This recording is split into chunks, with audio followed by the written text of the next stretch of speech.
Mukha ng salamin, di ko mabasa eh. Tama pa? Mukha salamin. Di ko makita. Kung magkano rin.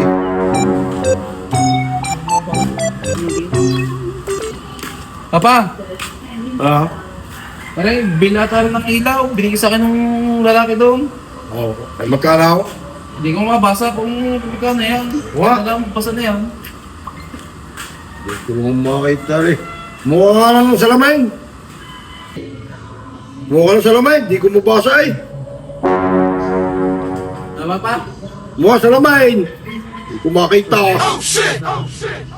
Kung magkano rin. Kung makita rin kung magkano.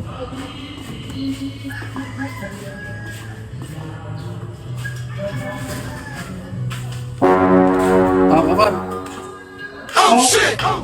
Aba, dyan salamin yan. Isapin niyo sa lamay. Kakauligagan, tao.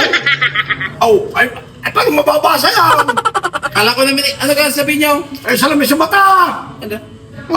Ay, paano ka rin mababasa? Ay, ganito sa salamin. Ay, di ko makita. Kakauligagan, tao. Sabi niyo sa lamin eh. Ayun nga. Ano ka sa lamay? Pang ano ka? Ay, mababasa ko ba, ay? Ay, wala salamay. Pang ano ka? Salamin sa mata. Ay, di na alam ko naman salaming. Kung sabi niyo sa lamin sa mata, sabi niyo sa lamin lang eh. Kakauligagan, tao. Nasabi ko lang salamin, ay mababasa ko nga, ay. At di na alam may salaming panalmina. Di naman. Kakauligagan mo naman. Yan, pero kung babasa, ay. Hindi sa lamin Ay, eh. walang salamin. Isang ka talaga yan sa lamin niyo. Pero, hindi na sa bag.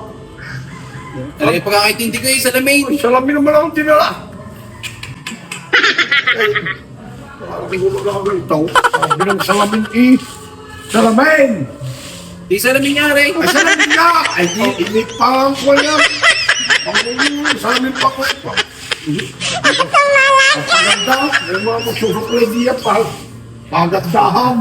Di namin mababasa ko gala ako. Pero makikita lang. Kala ko kung anong sabi niyo. Wala ko na mo. Kulit pang mata. Yan o. Sabi sa lamin niyo. Ano, sa bag! Ulo! Ay, kang ulo, ulo ba?